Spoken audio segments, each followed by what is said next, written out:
21. Ako na lang po ang babasa, sunod po na inyong paningin. Nandiyan na po ba sila? Amen. Verse 21, Matthew 6. For where your treasure is, there will your heart be also. Purihin po ang Panginoon sa pagbasa po na kami ng salita. Ano na po yung isip po?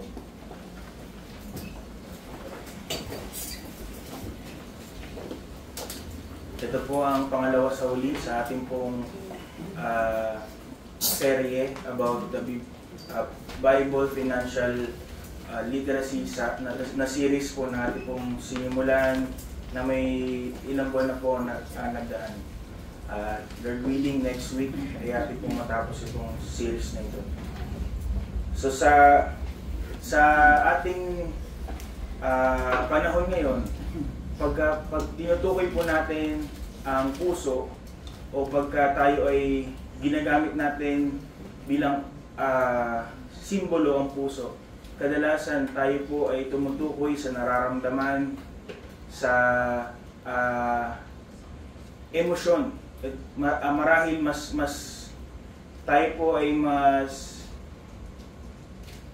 sanay gamitin ang ekspresyon o ang simbolo ng puso sa pagpapakita ng emosyon ng isang tao.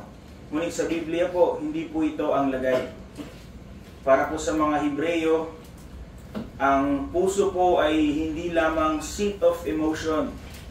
Ito po ay ang sisilbing control center ng isang tao. Sabi po sa Proverbs 23 verse 7, as a man thinketh in his heart, so is he.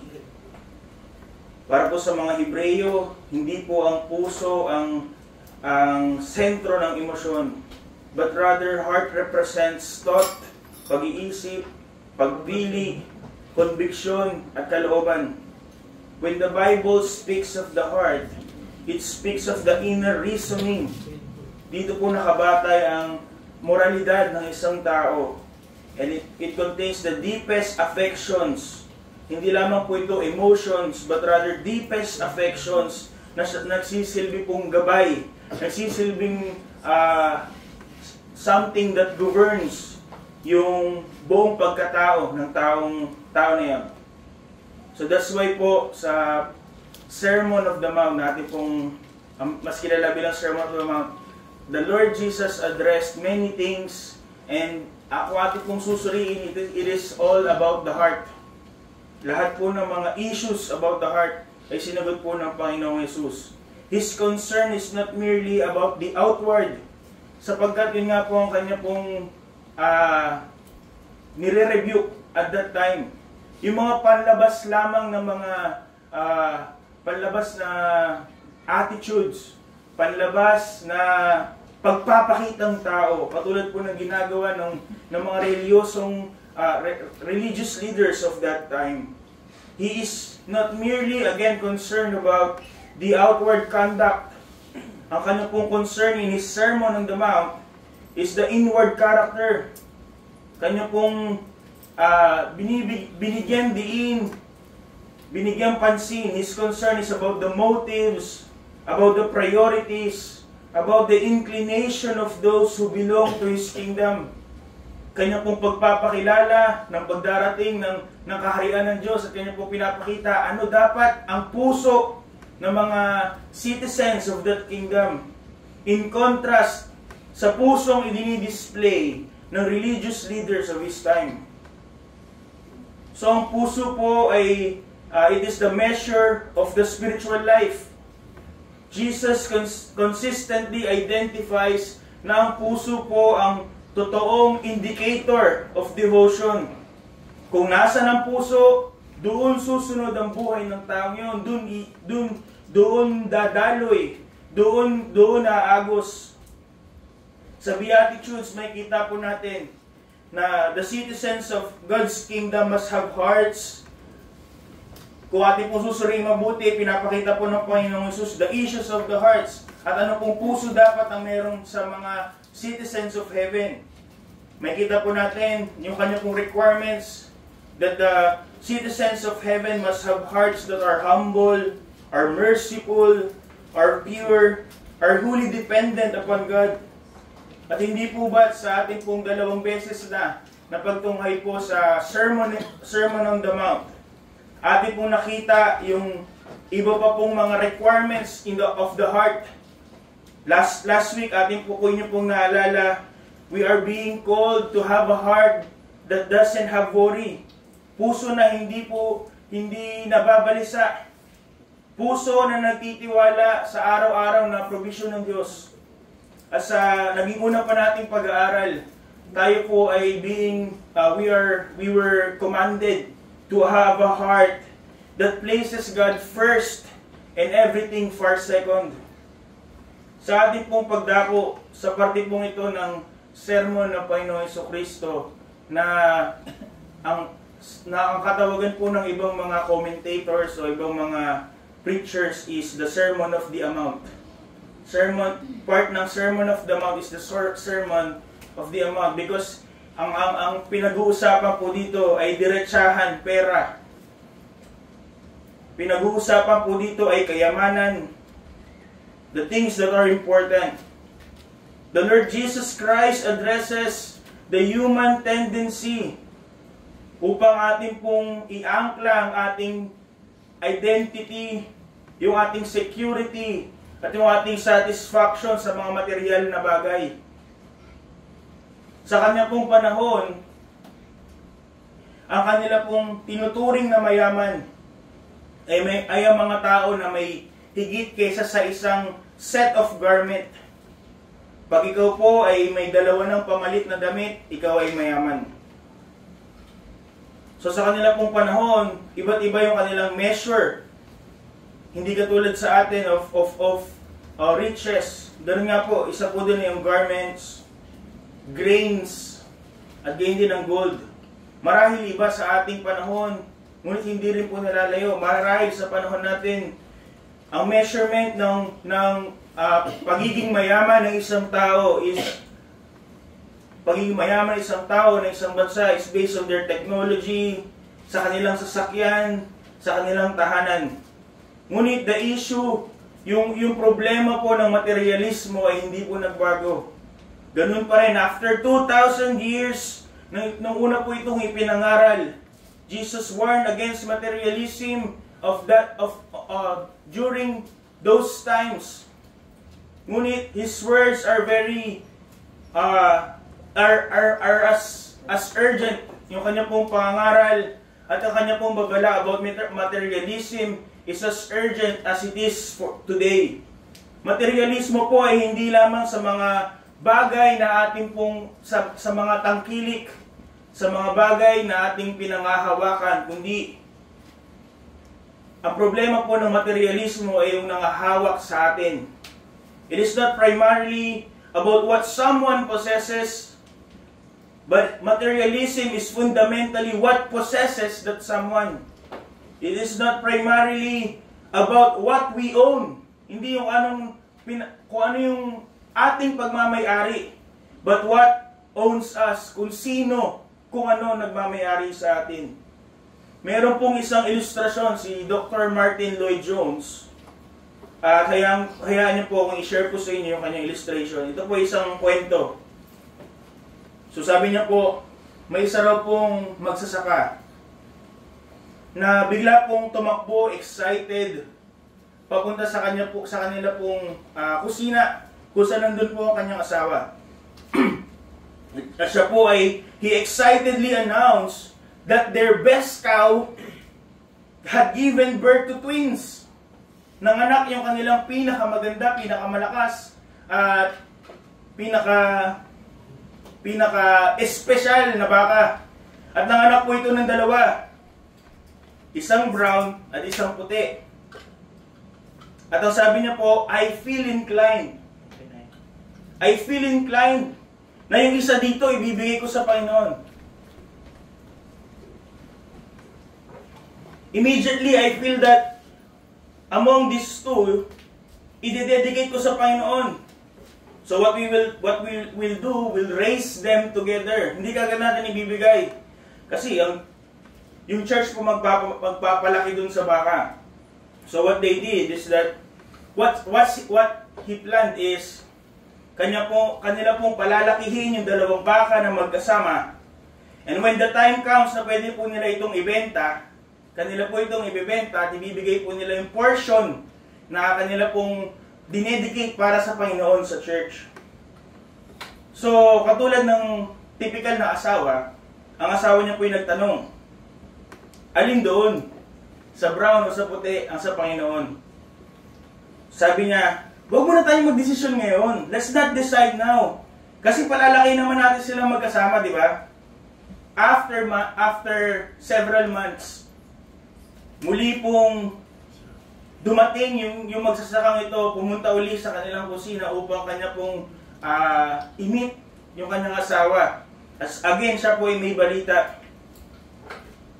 Ngunit hindi po katulad ng una siya excited, ngayon po siya nalulungkot. Lulugo-lugo po siyang pumunta at nilapitan ng kanyang asawa at kagad niya pong ibinalita. Namatay yung baka ng Panginoon. Hindi nakuha yung joke. The issue is, hindi yung baka, but the issue is the heart. Bago pa po mamatay yung baka, wala nang balak yung farmer na ibigay yung para sa Panginoon. Marahil hindi tayo nakaka-relate dahil wala tayong baka. But how many instances sa ating buhay na meron po tayong ikalulugi o kaya naman something na na maaari tayo mag-earn something for ourselves. At mas pipiliin po natin na mamatay yung baka ng Panginoon. Instead, we give generously. Instead na tayo po yung magsakripisyo, ang lagi natin sinasakripisyo yung baka ng Panginoon. So that's the issue na ating pong marirelate sa nais pong i-address ng Panginoong Jesus in this part of His sermon. The issue of the heart. Ang materialismo po ay hindi problema pinansyal, ngunit ito po ay spiritual na problema. The danger is not the wealth in hand, but the wealth in the heart. Kung ano ang iyong tinatangi, what you treat as your treasure. The issue is not the treasure itself, but the treasuring of it. Kaya sinabi po ng Panginoong Jesus, kanyang isiniwalat, for where your treasure is, there will your heart be also. So sa ating pag-aaral ngayon, ipinakita po ng Panginoong Jesus, heart-exposing truths, tunay na kalagayan ng ating puso, hinggil sa mga material na bagay. So first and foremost, makita po natin, in verses 19 to 21, the heart regulates our riches. The heart regulates our riches. So, basahin po natin. Verse 19, 20, hanggang 21. Nandiyan na po ba sila? For reading begins. Lay not up for yourself where moth and rust doth corrupt, and where thieves break through and steal. But lay up for yourselves treasures in heaven, where neither moth nor rust corrupt, and where thieves do not break through nor steal. For where your treasure is, there will your heart be also. Katulad po ng ating nabanggit kanina, hindi po tayo marahil parehas ng picture of what treasure means. Para sa atin siguro, ito po yung maraming zeros pagkatapos ng isang whole number sa ating bank account. O kaya naman napakaraming papel na nakabungkos. Para po sa panahon ng Panginoong Jesus, treasure comes in three primary forms: garments, grain, and gold. Garments, grain, and gold. So tulad nga po na sinabi natin, garments is one of the nakikita po nilang valuable possession. Hindi po katulad ng ng panahon natin na may mga factories na napakadaling gumawa ng mga damit. Sila po kailangan po ng mga artisans, kailangan ng mga special craftsman para gumawa ng mga damit. And if you have more than one change of garment, you are considered rich.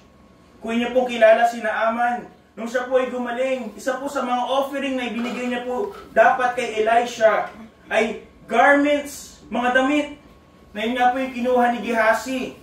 Kung inyo pong naalala, yung reward na inalok ni Samson sa mga Philistines upang pagka nasagot po yung kanya pong bugtong ay 30 change of garments.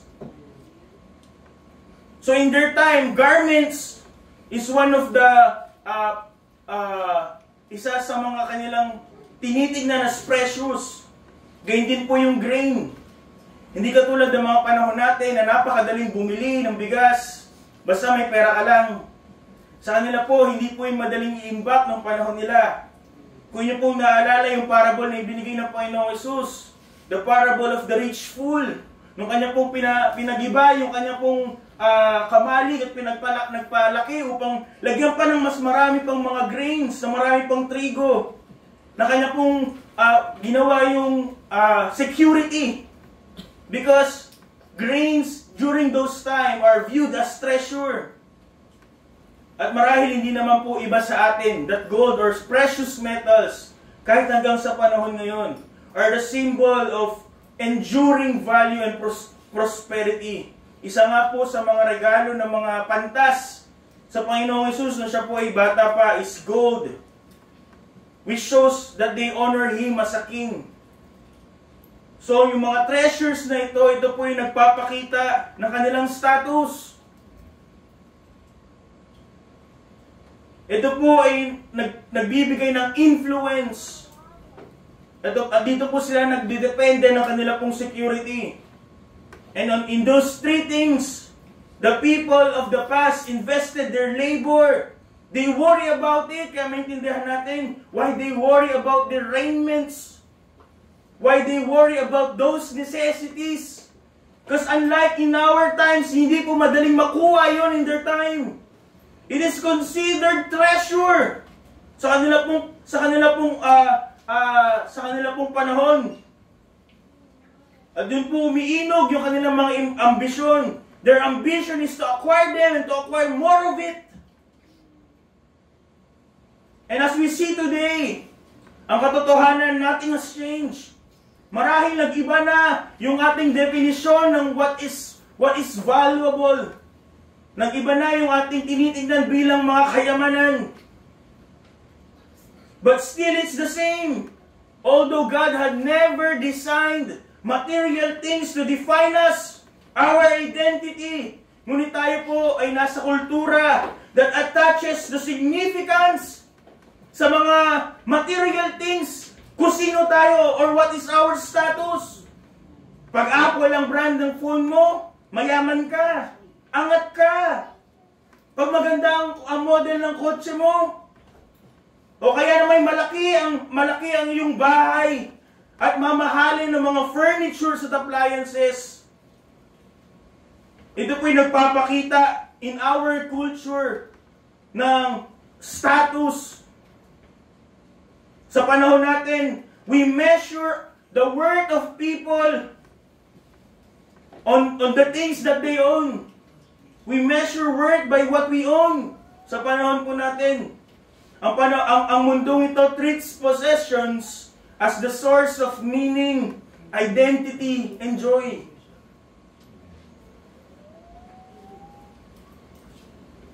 Kaya nga po may isang magnanakaw, may isang holdapper, na nilapitan po ang lalaking nagngangalang si Benny.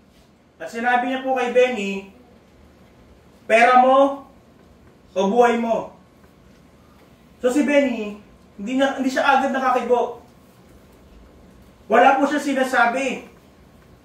Nainip na po yung magnanakaw, yung holdapper. Sabi niya, o ano? Anong bibigay mo? Sabi ni Benny, huwag mo akong madaliin, nag-iisip pa ako. Because yun po ang katotohanan sa mundong ito. Our wealth, our money, ay nagiging equivalent na on who we are. Our money in this time and age has been equivalent to our life. And in that mindset, atin po makikita the great prohibition of the Lord Jesus Christ in verse 19, lay not up for yourselves treasures upon this earth. Jesus is exposing the spiritual problem of that time. Maging sa panahon nito, na ito po ay applicable pa din. The issue again is not money sa kamay ng tao, but idolatry in the heart. Kanya pong ipinakita, kagad ipinakita ng Panginoong Hesus. Bakit hindi dapat pagtiwalaan? Why is it foolish to trust earthly treasure? So, sinabi niya po dito, where moth and rust doth corrupt, and where thieves break through and steal. Kung ating mong babalikan yung 3 G's na kanila pong kinoconsider as treasure. First, yung garment. Nung panahon po nila, walang mothballs. And those moths eat their garments. Yung rust po ay hindi kalawang, kundi, ang sinasabi po dito, may kumakain.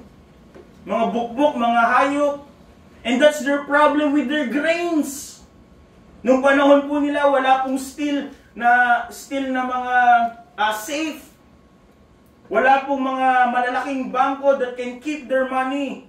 Ano pong ginagawa nila? Kanila po itong itinatago sa mga lupang sisidlan o kaya naman po ibinabaon sa lupa. At anong ginagawa po ng mga magnanakaw? They break through and steal. Everything sa mundong yun, in that situation, sinabi po ng Panginoong Hesus, everything that they consider treasure, they consider valuable, are all but temporary, are all but vulnerable, and are without lasting value. Napakadaling kunin, napakadaling sirain, napakadaling agawin. And in our modern technology, sasabihin natin, hindi niyan applicable sa atin. Meron na tayong mothballs. Meron na tayong mga high-tech na mga sisidlan. Meron na tayong mga bangko. Meron na tayong mga alarm system. Meron na tayong mga CCTV. Maaari sabihin natin, modern technology have overcome this, yung mga shortcomings of our treasures. We have alarms. We have insurances. We have vaults. We have investment platforms. Ngunit hindi po nito mababago ang katotohanan. No earthly system can protect us from natural disasters. Hindi ba nakita natin isang ulan, isang pagbaha, ilang kotse yung tinangay ng baha, ilang bahay yung sinira ng baha. In many parts ng history, nagkaroon ng mga economic collapses. Anong nagawa ng tao? Wala! And finally, kahit kaya mo pang ingatan ang iyong kayamanan up until the end of your breath, hindi mo kayang takasan the final thief, which is death. Mamamatay ka din.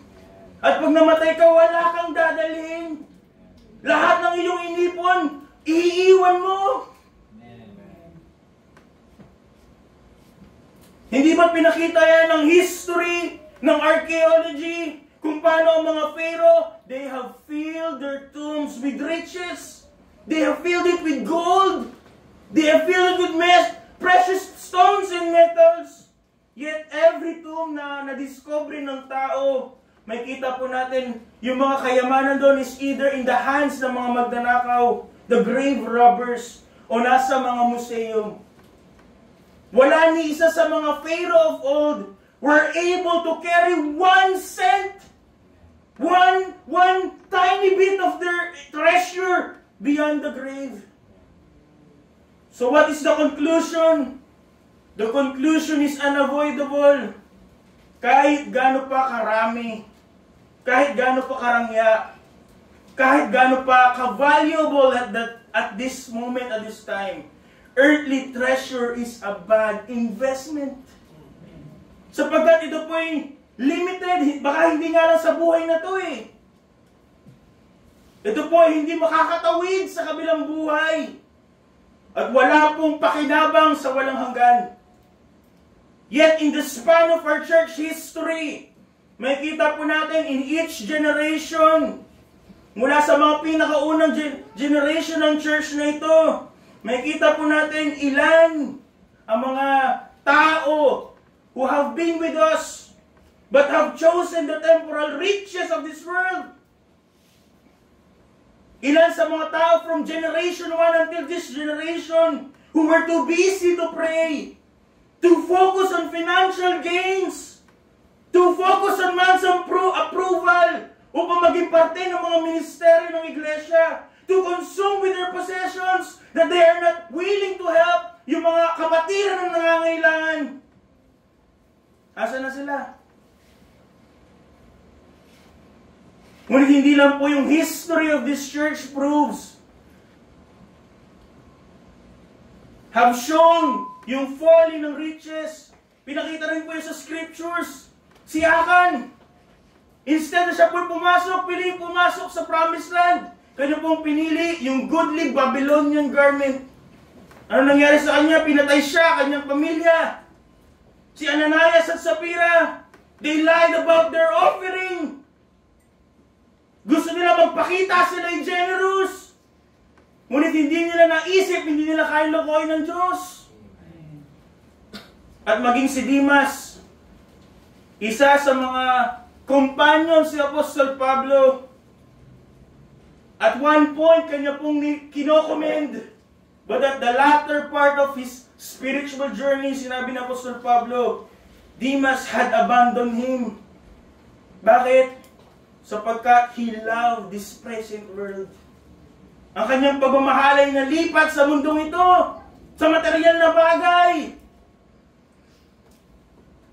Ano meron sila pare-parehas? All of them had loved the world. What the world can offer more than God. Hindi bigla-bigla, but eventually they forsake obeying God. Tumigil sila sa pagsunod sa Diyos. Tumigil sila sa paglilingkod. At ano po? They have forsaken eternal treasures. Para saan? Sa mga bagay na temporal. Sa mga bagay na hindi mananatili.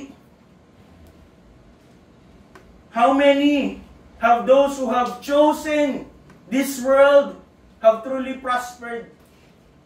Ilan sa mga dating kasama natin na totoong yumaman? But even if kanila pong ma-reach yung success na kanila pong inahasam in this world, ang kanila lamang pong makukuha, ang kanila lamang pong naimpok, ay yung kanila pong magiging conclusion at the end is the same conclusion that the King Solomon had said, had declared. Naging mayaman man sila sa mundong ito, na-experience man nila lahat ng kalayawan, naranasan man nila lahat ng sarap sa mundong ito, but at the end, all of these are vanity of vanities. Walang kabuluhan ng walang kabuluhan. At kung ating nauunawaan the uselessness of the temporal wealth of this earth, hindi tayo maghatubili to follow kung ano yung inutos ng Panginoon. Bakit pa tayo maghipon ng mga bagay without eternal value? Ngunit hindi po nagtatapos sa Panginoon doon. He gave us the eternal alternative. In verse 20, sabi niya, lay not up, in verse 19, for yourselves treasures upon earth. But instead, ano po sinabi niya? But lay up for yourselves treasures in heaven. Pinagtibay natin yung mga ari-ari natin sa mundong ito ay hindi po natin kayang kunin in the after, kayang dalhin sa kabilang buhay. Wala pong karo na meron pong kasunod na lalamove. Nadala-dala lahat ng bagay na sa'yo. Na parang naglipat bahay ka lang.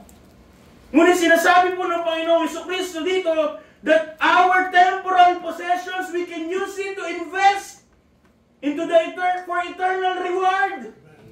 Pwede natin gamitin yung ating mga walang kwenta, yung mga maliit ang value at walang eternal value ng mga bagay that we hold at this moment para sa mga bagay with eternal values.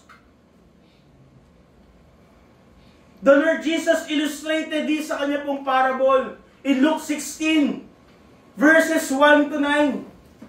So, hihilingan ko po kayo inyong basahin ito. Medyo mahaba, verse 6, chapter 16, verses 1 to 9 sa Tagalog.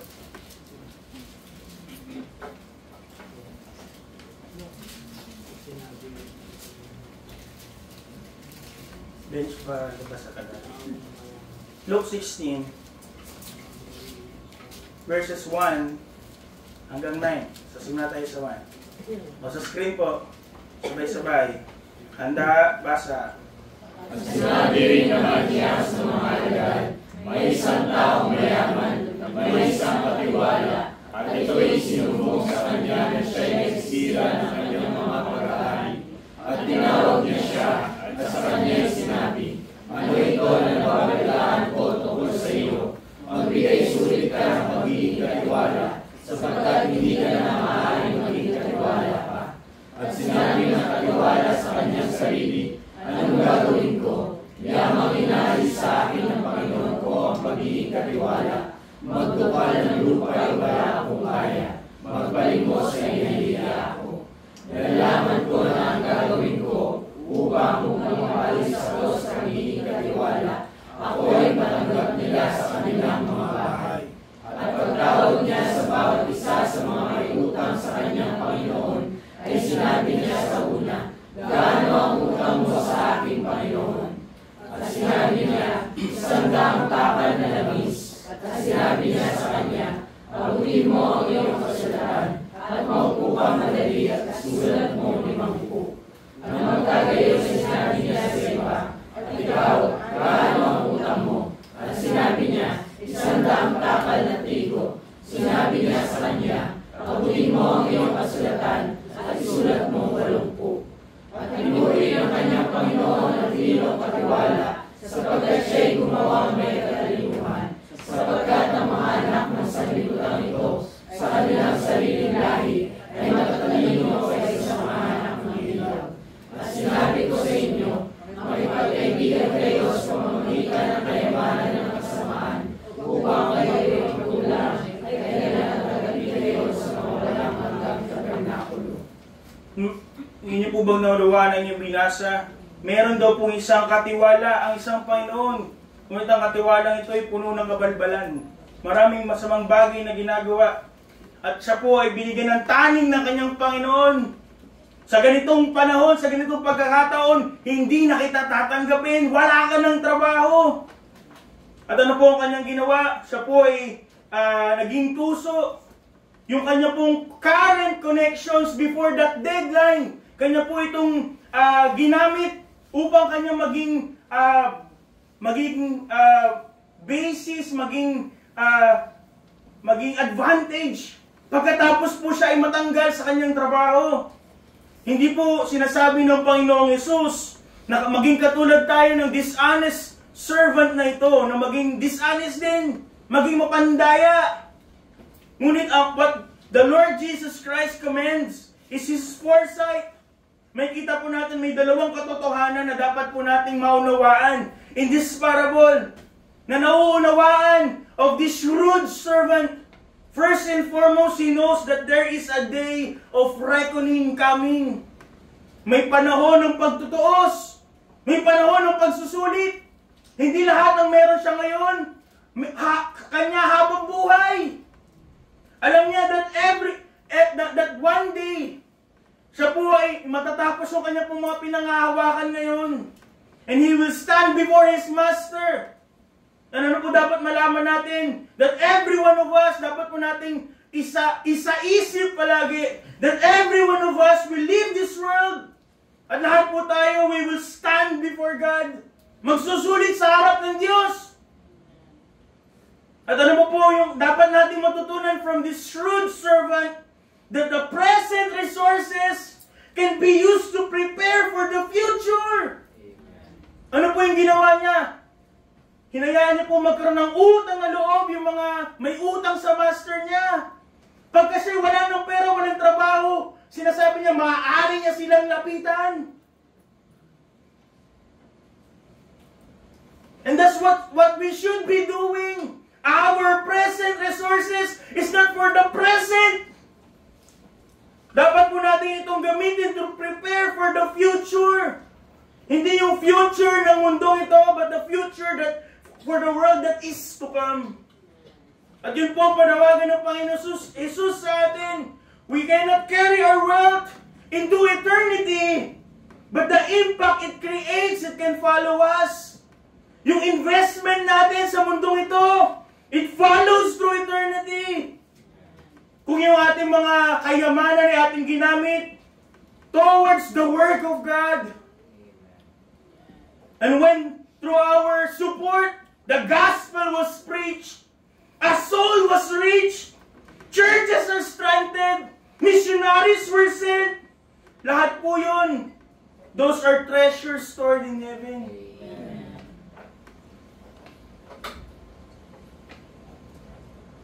At anong klaseng treasures ito? We don't have the exact idea. We don't have the exact picture. But let us consider the descriptions in several verses. Sabi po ni Apostol Pedro in 1 Peter chapter 1 verse 4. Sabi niya po, it is an inheritance incorruptible, undefiled, and that fadeth not away, reserved in heaven for you. Sabi ni Apostol Pablo in 2 Corinthians chapter 4 verse 17, ano po yung nanghihintay? A far more exceeding eternal weight of glory. Na yung kaluwalhatian naghihintay. The treasures, the rewards that are waiting upon us ay higit pa po sa earthly suffering na ating pong nararanasan. The Lord Jesus Christ Himself speaks of the same reality. Kanya pong tinawag ito na treasures in heaven that faileth not. Sa Luke 12 verse 33. So makikita po natin again in Hebrews 10:34. Sabi niya po, it is a better and an enduring substance. Higit na mas mabuti in what the world can offer. And higit na mas will endure because it endures through eternity. And from these passages, makikita po natin na sinasabi po ng Biblia na yung kayamanan which is in heaven are real, are eternal, and are unfading, na iniingatan at inihindaan ng Diyos para sa kanyang mga alagad, sa kanyang mga tao. They do not rise and fall with the economy. Hindi po nangihina o pagkadumaan ng mga panahon. And they do not vanish at death. They stand firm. They are secured. And they are forever satisfying. Sapagkat ito po yung mga kayamanan that are kept by God Himself. So dahil wala na po tayong oras, gawin po nating series, yung part ng series. So God calls His people to an eternal perspective. Lahat tayo, marami sa atin nakafocus on what is now. Nakafocus sa ating careers, on what we can do. On what we can do. But the Lord Jesus Christ is trying to correct our perspective. Nakatingin ka sa ngayon. Ngunit yung ngayon, wala. May hangganan yan. Hindi mo yan madadala sa kabilang buhay. And what is the Lord Jesus Christ calling us to do is to use what is fleeting for what is forever. So mga kapatid, we have to ask, ano ang nagiging dahilan? Ano po ang definition ng ating success?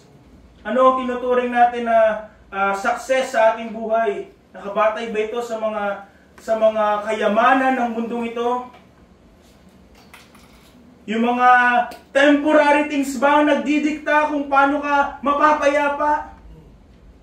Nagdidikta ng iyong kaligayahan? At ang iyong nagiging prioridad? Are these treasures pulling our hearts downward? Pinapanatili on the things that are earthly at inaalis ang ating tuon to eternity.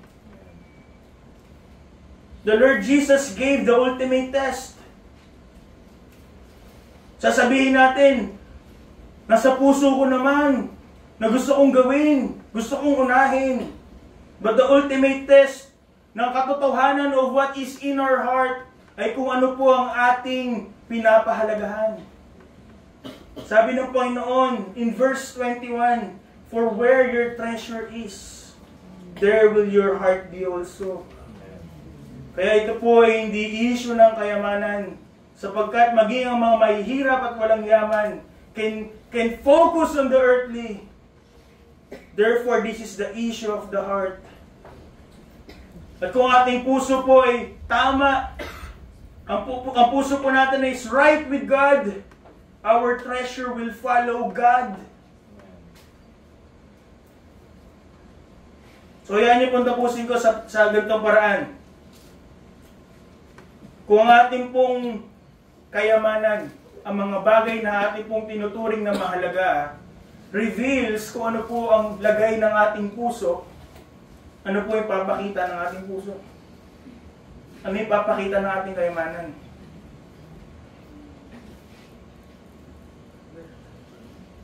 Hindi mo kailangang mga tuwiran, magpaliwanag. But the Lord Jesus Christ said it plainly.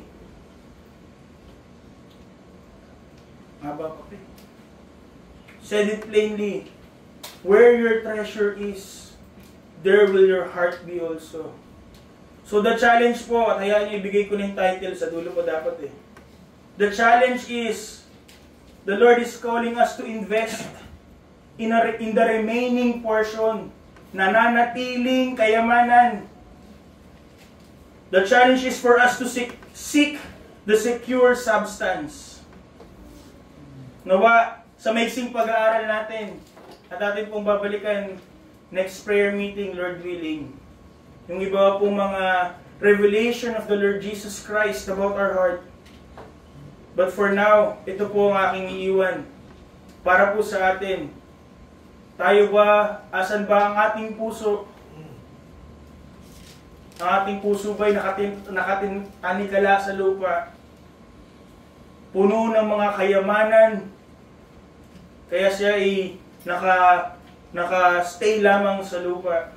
So heavy, filled up with temporal things, kaya hindi dumadating sa langit.